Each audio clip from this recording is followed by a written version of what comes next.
Max Copper was not the kind of human anyone would write home about. Unless of course your correspondence consisted entirely of maintenance reports about faulty atmospheric regulators on Deck 47 of the Nexus, the sprawling intergalactic space station that served as the central hub for 17 sentient species across 8 galaxies. And the quantum capacitor in Section B12 is leaking again, Max muttered into his wrist-mounted recorder as he trudged down the gleaming corridor. Third time this month. Someone should tell the Zordians that their eternal energy solution has the lifespan of a mayfly with emphysema. As Max rounded the corner, he had to flatten himself against the wall as a group of towering Dreskovians stomped past. Each stood nearly 9 feet tall with iridescent exoskeletons that made sounds like wind chimes when they moved. They didn't even glance at Max. Humans, after all, were the galactic equivalent of that awkward kid who shows up uninvited to a party and nobody quite knows what to do with them.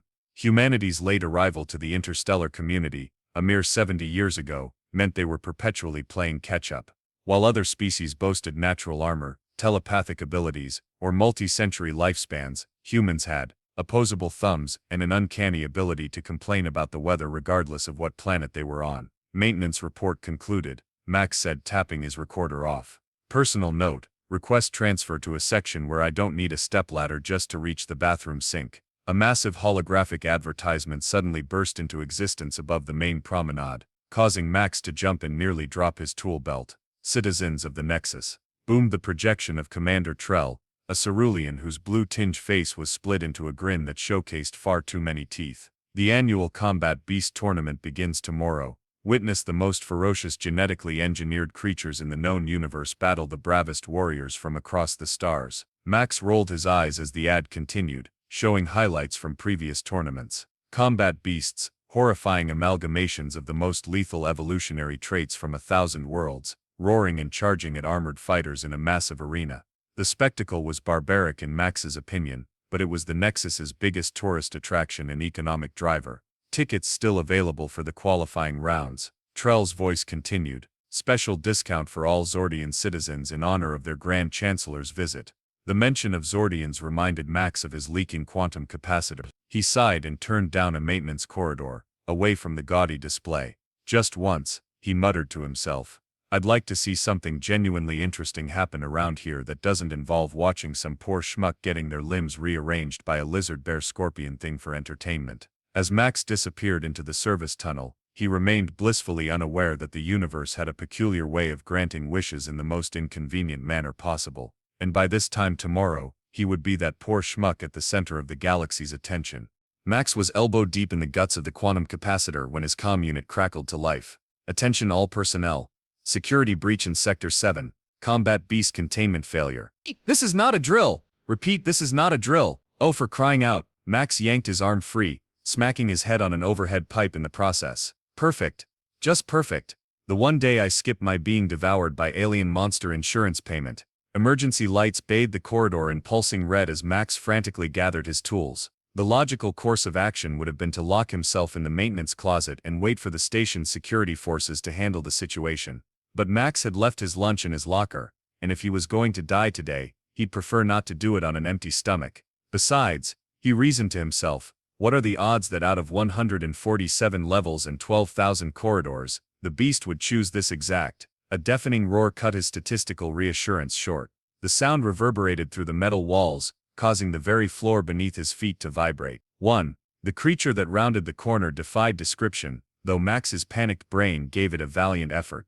It stood roughly the size of a small shuttlecraft, with 6 muscular limbs ending in claws that could shred titanium like wet tissue paper. Its hide was a patchwork of scales, fur, and what appeared to be metallic plates. Multiple rows of teeth lined a jaw that could unhinge wide enough to swallow a hovercar. But what truly caught Max's attention was not the beast itself, but what it was chasing, a small purple-skinned figure in elaborate robes, screaming in a high-pitched voice. That's, oh no, Max whispered. That's Junior Ambassador Gezix. The young Vraxian was the offspring of High Ambassador Vril, the most influential diplomat on the Nexus, and notorious for having once started an interstellar incident because someone served him water at room temperature instead of precisely 42.7 degrees Celsius. Without thinking, which admittedly was how Max made most of his important life decisions, he threw his heaviest wrench at the beast to distract it from the Vraxian child.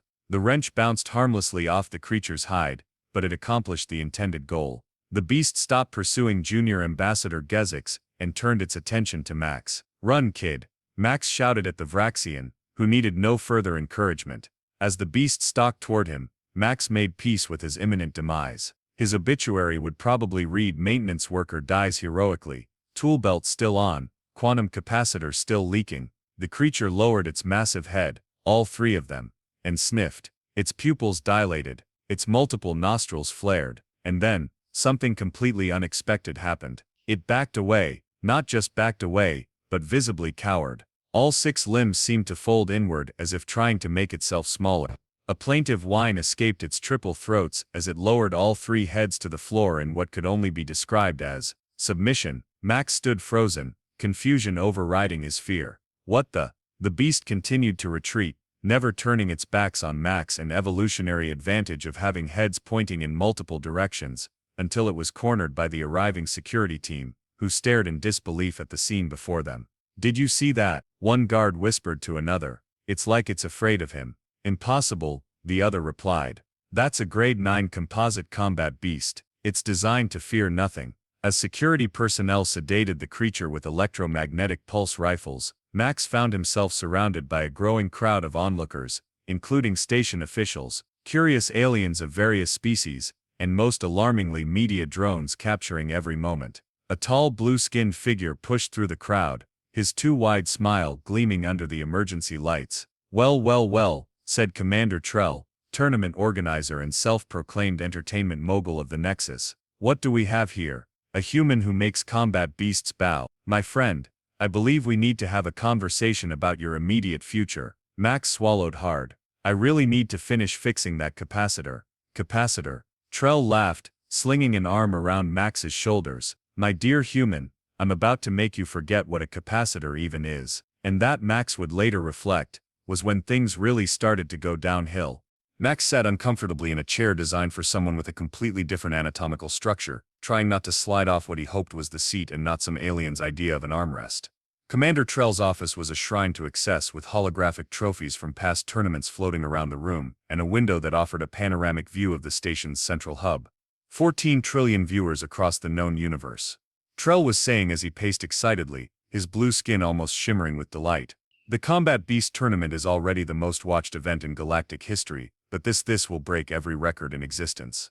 "Look," Max interrupted, "I think there's been some misunderstanding. I'm not a fighter, I'm a maintenance guy. I fix things that break. The most dangerous thing I face on a daily basis is the cafeteria's mystery protein sludge." "Numbers don't lie, human copper," chirped a small bird-like alien who had been frantically working on a holographic datapad since they'd entered the room. This was Pip, Trell's assistant and chief analyst, whose species apparently evolved from something resembling a hummingbird crossed with an accountant. "According to our preliminary projections," Pip continued, wings buzzing slightly as they hovered at eye level with Max, "viewership would increase by at least 87.3% if you were to participate. The betting pools alone would generate enough revenue to build a second Nexus." "I don't care about your projected betting pools." Max raised an eyebrow. "People would bet on me. Against you mostly," Pip clarified helpfully. "The odds would be astronomical, which is precisely what makes this such a lucrative opportunity." Trell shot Pip a silencing glare before turning his too wide smile back to Max. "What my overly honest colleague means is that humans have never participated in the tournament before. You would be making history." "Yeah, very brief history," Max muttered. Chapter 1. Max enters arena. Chapter 2. Max becomes lunch. "But that's just it," Trell exclaimed, slamming his four-fingered hand on his desk. "You won't. Did you not see what happened today? That grade 9 combat beast, a creature that has eviscerated 7 championship fighters in training sessions alone, cowered before you like a newborn flubworm." Max shifted uncomfortably. "That was probably just a fluke. Maybe it had indigestion or something." "Indigestion doesn't make apex predators bow their heads in submission," Trell countered. "There's something about you, human copper. Something special," Max snorted. "The only special thing about me is my ability to fix a quantum capacitor with nothing but duct tape and wishful thinking." "I'm prepared to make you an extremely generous offer," Trell continued, undeterred. 5 million universal credits. Up front. Max, who had been in the process of standing up to leave, promptly sat back down, or rather fell back onto whatever alien appendage rest he'd been perched on. 5 million, he stammered. "Plus 15% of merchandising," Pip added, flapping excitedly. The human who tamed beasts' action figures alone will, 20%, Max said automatically, surprising himself. Trell's smile somehow grew even wider. 18, and we name a concession stand after you. Deal, Max heard himself say as the rational part of his brain screamed in protest. But I want it in writing that if I die horribly you'll cover my funeral expenses, and I want an open bar. Of course, Trell waved dismissively. Though that won't be necessary. You, my friend, are about to become the greatest sensation the Nexus has ever seen. As Trell and Pip excitedly began drafting contracts and making calls, Max stared out at the vast expanse of space visible through the office window. Hey, he said, interrupting their enthusiastic planning, did anyone actually figure out why that beast didn't attack me? Because that seems like a pretty important detail before I walk into an arena full of them. Trell and Pip exchanged glances. We have our top xenobiologist working on it as we speak, Trell assured him. By the time the tournament begins, we'll know exactly what makes you so intimidating to these creatures. And if they don't figure it out, then Trell said, his smile never wavering, we'll all enjoy watching a very interesting experiment unfold, won't we? Max sighed deeply. My mother always said I'd end up famous. Though I think she was hoping more for invented something useful famous, not spectacularly dismembered on interstellar television's famous. As he signed the contract with a shaking hand, Max couldn't shake the feeling that he was making the kind of mistake they'd write case studies about in whatever passed for business schools in the afterlife. Again, move your pathetic human limbs faster, Max wheezed as he completed his 50th lap around the training arena, his lungs burning and legs wobbling like overcooked noodles. Looming over him was his assigned trainer Cross, a 9-foot-tall former champion whose leathery gray skin bore more scars than Max had freckles. If this is your top speed, Cross growled, all 4 of his yellow eyes narrowing in disgust, then perhaps we should just throw you to the beasts now and save everyone the suspense. I'm an intense worker, Max gasped between breaths.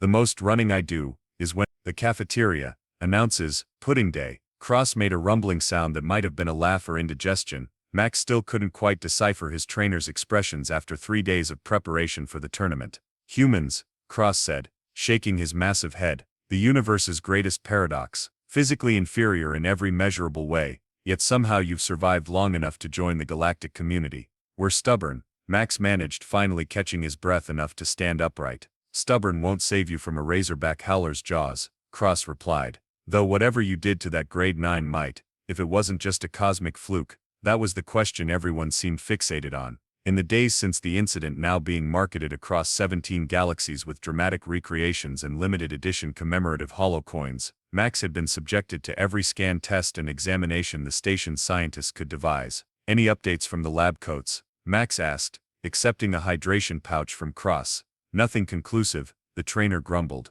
They've ruled out pheromones, electromagnetic fields, subsonic frequencies, and psychic projections. According to their data, you're just an unremarkable human male with slightly elevated cholesterol and an anxiety disorder. Hey, my doctor said my cholesterol was only borderline concerning, Max protested weakly. Their conversation was interrupted as the training arena's doors slid open. Commander Trell entered, flanked by Pip and a small army of scientists in laboratory coats of various designs to accommodate different species morphologies. Ah, there's our star, Trell exclaimed, his perpetual grin somehow more unsettling than usual. How's the training coming along? He'll die in 17 seconds instead of 5, Cross offered helpfully. Such a joker, our Cross, Trell said, though Max was fairly certain the trainer wasn't joking.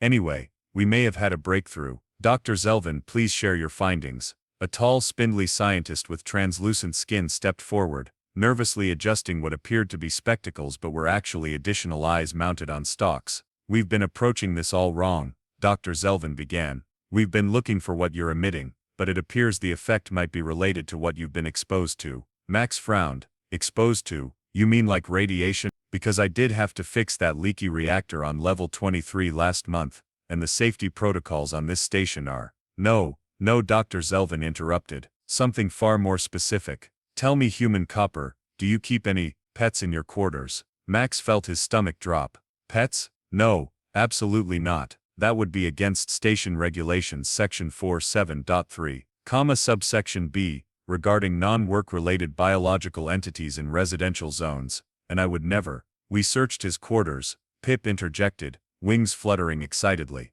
He has 27 space hamsters hidden in modified air ducts. 29, Max corrected automatically, then winced. I mean, what's a space hamster? Trell's eyes widened. Those fluffy little creatures from Earth's moon colonies. The ones that were genetically engineered to survive in low gravity. Look, they were going to be terminated when the research lab shut down, Max explained defensively. They're harmless. They just eat scraps and make little squeaking noises when they're happy. Harmless to you perhaps, Doctor, Zelvin said, practically vibrating with scientific excitement. But do you know why they were originally created? They were designed as apex predator deterrents. Their bodies produce a subtle compound that triggers submission responses in creatures higher up the food chain, an evolutionary impossibility that the scientists achieved through genetic manipulation. Max blinked. They what now? Those harmless pets of yours, Cross said, a note of amazement in his gravelly voice, are basically walking don't eat me signals for predators. And you've been living with them for how long? About 3 years, Max admitted, since I started working on the Nexus. 3 years of constant exposure. Dr. Zelvin was practically dancing now. The compound has saturated your clothing, your skin, your very pores. To these combat beasts, artificially created apex predators, you register as something beyond predator, something to be respected,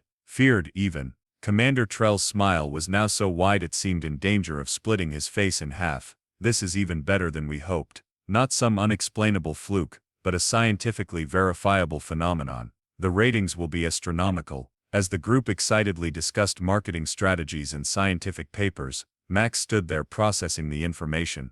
His beloved space hamsters, the tiny fuzzballs that kept him company during lonely shifts and greeted him with excited squeaks when he returned to his quarters, had inadvertently turned him into the most feared human in the galaxy. So, Max said finally, interrupting the enthusiastic chatter, does this mean I don't have to run any more laps? Cross smacked him on the back hard enough to make his teeth rattle. Now we run twice as many. Tomorrow you face actual combat beasts. And if your hamster magic fails, he left the sentence unfinished, but his meaning was crystal clear. Right, Max sighed, more laps it is.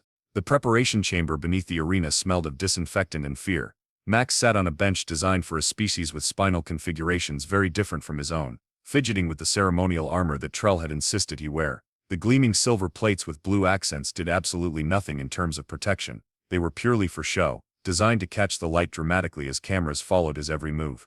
This is ridiculous, Max muttered, adjusting a shoulder pad that kept sliding down his arm. I look like I'm cosplaying as a sentient kitchen appliance. The armor tested well with focus groups across 16 species. Pip informed him, fluttering nervously around Max's head and making last-minute adjustments. The Gorgoleans particularly appreciated the way the helmet accentuates your strange human ears. Fantastic, Max deadpanned. I'd hate to disappoint the Gorgoleans. Remind me which ones they are again. The ones with 6 mouths or the ones that communicate by changing colors? Neither. They're the ones that digest their food externally and… Actually, never mind. I don't want to know. A deep resonating gong sounded from above, causing dust to drift down from the ceiling. The crowds had been filing into the massive arena for hours. Max could feel the vibrations of thousands of feet, tentacles, and other appendages stomping in anticipation. According to Pip, ticket prices had soared to unprecedented heights on the black market, and viewing packages for distant star systems had sold out within minutes of his announcement as a contestant. It's time, came Kruz's gravelly voice from the doorway. The massive trainer lumbered into the room, his scarred face set in what might have been concern. The opening ceremonies are concluding. You'll be announced in approximately 7 minutes. Max stood up, his legs surprisingly steady despite the terror churning in his stomach. So, just to recap the plan. I walk out there, the beast comes in, it hopefully bows to me instead of eating me. And then what? We just stand there awkwardly staring at each other for the remainder of the time slot. No, Pip said, wings fluttering in agitation. Once the beast submits, you must place your hand on its primary sensory node to officially claim victory. It's in the rulebook, section 27 paragraph. You want me to pet it? Max interrupted incredulously. The genetically engineered killing machine. It is the traditional gesture of dominance, Kruz confirmed, crossing 2 sets of muscular arms. Without it, the victory is not officially recognized. Max let out a strangled laugh. Great, so not only do I have to make it not eat me, I have to give it a pat on the head like it's a good boy. Anything else I should know? Do I need to scratch its belly? Take it for walkies afterward? Neither Pip nor Kruz seemed to appreciate his humor. The gong sounded again, louder this time. One more thing, Kruz said, reaching into a pouch at his belt. He withdrew a small vial containing a bluish liquid. The scientists extracted this from your space hamsters. It's a concentrated form of the compound they produce. Rub it on your hands before you enter. It might strengthen the effect. Max accepted the vial, uncapped it and grimaced at the pungent odor. Smells like gym socks soaked in cheap cologne. That would be the pheromone component, Pip explained helpfully. The scent glands of the space hamster are located in there. Again, I really don't need to know, Max said quickly, dabbing the liquid on his wrists and neck like overpriced perfume. A third gong, followed by the deafening roar of the crowd, signaled that the moment had arrived. Ladies, gentlemen, and beings of all configurations, Commander Trell's amplified voice echoed throughout the arena. Welcome to the most anticipated event in the history of the Combat Beast Tournament. Today, we witness the impossible. Today, we challenge the very laws of nature. Today, we present to you. Max rolled his eyes. Does he always lay it on this thick? This is actually quite restrained for him, Kraz replied. The first human ever to enter our sacred arena. The mysterious master of beasts, the enigma who made a grade 9 composite bow in submission. I give you, Max Copper, the beast whisperer. The floor beneath Max began to rise as the platform elevated him into the arena. Brilliant lights temporarily blinded him, and the wall of sound from the audience hit like a physical force. As his eyes adjusted, he took in the scene, a circular arena nearly the size of a football field, surrounded by tiered seating that reached toward the vaulted ceiling of the Nexus's largest entertainment venue. Holographic screens floated at various heights, displaying his face from multiple angles, and they were all watching him. Beings from across the known universe, some so alien that his brain could barely process their forms, all focused intently on the small human in shiny ill-fitting armor. Our challenger today faces the Crimson Stalker, Trell announced as a massive door on the opposite side of the arena began to grind open. Bred from the apex predators of 7 different death worlds, this beast has never been defeated in preliminary trials. It has devoured 6 previous champions during training exercises alone. That's not very encouraging, Max murmured to himself. The creature that emerged from the shadows moved with unsettling grace for its size. Roughly the dimensions of a city bus, it possessed the sleek muscular body structure of a big cat, but with 6 legs ending in curved talons that left gouges in the arena floor. Its hide was a deep blood red, covered in overlapping scales that shimmered under the lights. Its elongated head housed rows of teeth like serrated daggers, and a crown of bony spikes framed multiple sets of predatory eyes that locked onto Max with terrifying intelligence. The Crimson Stalker circled the perimeter of the arena once, displaying itself to the crowd, which responded with a mixture of cheers and horrified gasps. Then, with deliberate slowness, it turned toward Max and began to advance. Here we go, Max whispered, rooted to the spot. Every instinct screamed at him to run, but Kraz had been adamant. Showing fear would undermine whatever effect the space hamster compound might have. So he stood his ground, trying to project a confidence he absolutely did not feel. The beast continued its approach, moving with the fluid grace of something that had evolved to be the perfect killing machine. Now only 20 feet away, it lowered its massive head and sniffed the air. Its multiple eyes narrowed, and a low rumble emanated from deep within its chest. 10 feet away, the crowd had fallen completely silent. 5 feet, Max could feel the creature's hot breath on his face. 3 feet, this close, he could see the individual scales, the subtle shifting of powerful muscles beneath its hide, the previous battle scars that marred its crimson skin. And then, exactly as had happened with the escaped beast days earlier, the Crimson Stalker's demeanor changed. The aggression seemed to bleed out of its posture, its head lowered further, not in preparation to strike, but in what was unmistakably a gesture of submission. A soft whine escaped its fearsome jaws as it sank to the ground before Max, all 6 powerful limbs folding beneath it. The silence in the arena stretched for 3 heartbeats before erupting into chaos. Some spectators leapt to their feet in disbelief, others shouted accusations of trickery, while still others simply stared in shock. I don't believe what we're seeing. Trell's voice boomed, genuine amazement breaking through his usual showmanship. The Crimson Stalker has submitted, without a fight, without even a token resistance. Ladies, gentlemen, and sentient beings of all configurations, we are witnessing history. Max stood frozen, hardly daring to breathe, until he remembered the final step.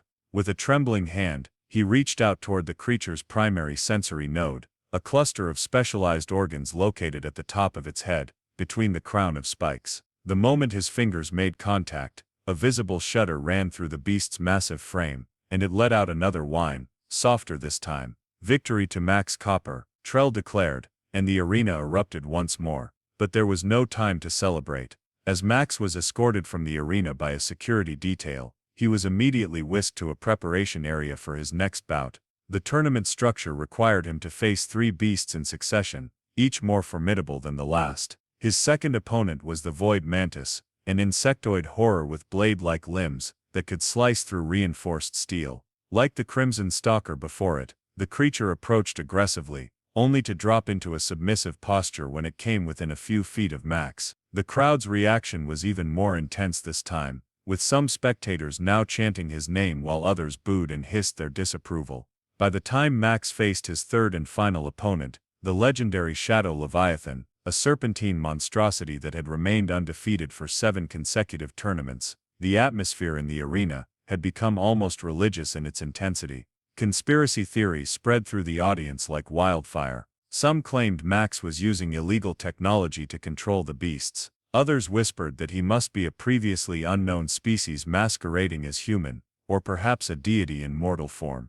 The Shadow Leviathan's entrance was spectacular. It burst from a pool at the center of the arena, its 30-foot length coiling in the air before crashing down with earth-shaking force. Water and saliva dripped from fangs the length of Max's forearm, as it slithered toward him, moving with hypnotic grace. But just like the others, when it came within range of Max, or more accurately, within range of the space hamster compound that had thoroughly permeated his being, the fearsome creature hesitated. Its vertical pupils dilated, its forked tongue flicked out, tasting the air. And then, it too lowered its massive head to the ground in submission. As Max placed his hand on the creature's snout to claim his third and final victory, the crowd's reaction reached a fever pitch. In that moment, he wasn't just Max Copper, unremarkable maintenance worker. He was a living legend, a human who had done the impossible 3 times in a single day. And as he was escorted from the arena, amid deafening cheers, the weight of his new reality began to sink in. His life would never be the same again. For better or worse, he had become the Beast Whisperer, a title that would follow him throughout the galaxy for the rest of his days. What he didn't realize was that his greatest challenge still lay ahead, and it had nothing to do with combat beasts.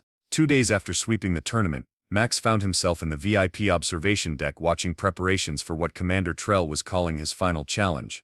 The Apocalypse Engine. Trell announced grandly, pointing to a massive containment unit being wheeled into the arena. The most dangerous combat beast ever created. That wasn't part of our deal, Max protested. Trell smirked. Check your contract. Section 29, subsection F. I can add challenges if viewer demand exceeds certain thresholds. What's the point? It'll just bow like the others. That's where you're wrong, Trell whispered. The Apocalypse Engine was specifically designed to resist your space hamster trick. Think of the ratings if it actually fights back. Before Max could respond, Cross appeared, towering over them both. This is dishonorable, Commander. The human fulfilled his contract. Their argument was interrupted by Pip announcing an urgent request from the Vraxian delegation. Junior Ambassador Gezix, the young Vraxian Max had saved days earlier, had arrived with High Ambassador Vrul. In the containment area, Vrul confronted Trell directly. The Apocalypse Engine violates 17 different sections of the Galactic Genetic Modification Treaty. The human saved my life, Gezix added. By Vraxian tradition we owe him a life debt. Vrul, as chair of the Nexus Safety Council, ordered an immediate inspection of all combat beasts. When scientists examined the Apocalypse Engine, they discovered its horrifying truth. It had been specifically engineered to target humans.